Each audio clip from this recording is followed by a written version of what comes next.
Are you a seller that has been approached with a seller finance offer on your property? Well, that could be a win-win transaction, and it's definitely something you should consider, but not until you find out what are the 3 most common mistakes that a seller makes when selling on seller finance. Thanks for coming into thecreditjungle.com. This is George Anderson. George of the jungle, strong as he can be. I have some experience with this as a lender, but I also have some personal experience with this. I've had insurance claims on properties that I have never lived in, that I've purchased as investment properties or as a property that was a primary residence and then converted it to seller finance. And here's a couple of key things that you need to understand that would be a typical change in your insurance coverages. This is a key here. Most homeowners have a standard, what's called an HO3 policy, and that is, just look up your coverage on that, but that's probably the most common form of a homeowner's policy. You lose certain coverages when you move out of that house and no longer occupy it as your primary residence. It's your personal property that's now being moved from point A to point B, but there's also some other subtle changes in there, and I'd let you take care of the details with your insurance agent, but you need to notify your agent that you are no longer occupying that home, because you're sitting there thinking, well, why would I do that? I already have insurance coverage, it's included in my payment, and I'm just keeping the mortgage and I'm moving out, so why would I need to change anything on the insurance?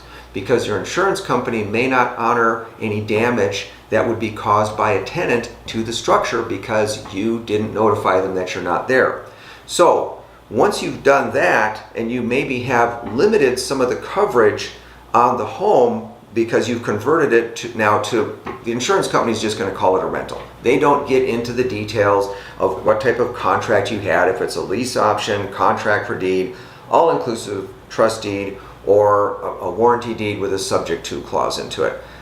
All they care is that, like, hey, Bob and Judy, are you guys living in the house or are you not living in the house? Oh, you're not living in the house. Is somebody else in it or is it vacant? Nope, somebody else is living in it. Doesn't matter whether it's long-term, short-term, whatever it is, the fact is that you're not there anymore, so you need to notify your agent of that. The second step of this is that in your seller finance contract, you want to put a clause in there that the seller finance buyer, regardless of what type of contract it is, that they shall get a tenant policy, or sometimes called an HO4 policy. So HO3 is you own the home, you live in the home.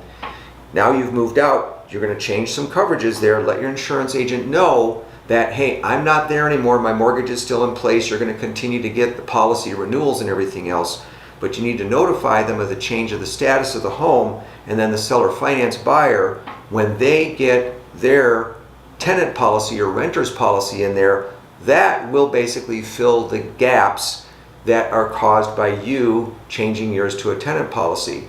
And technically, your policy premium is probably going to go down a little bit as long as you know that the person buying the home has that, I don't want to call it gap coverage, but basically it just fills in the blanks of what were there. So that is something that you do not want to leave as an option for the buyer, regardless of what type of contract you're getting. So this is tip number 1, and the other 2 are no less important, and we're going to do tips number 2 and 3 in a separate video.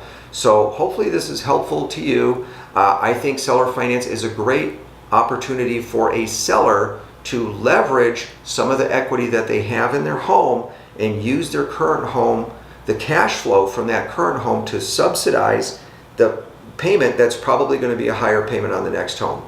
So anyway, take care, have a great day, hope to talk to you soon. Push button, get mortgage professional. We'll see you soon. Take care. George of the jungle, strong as he can be.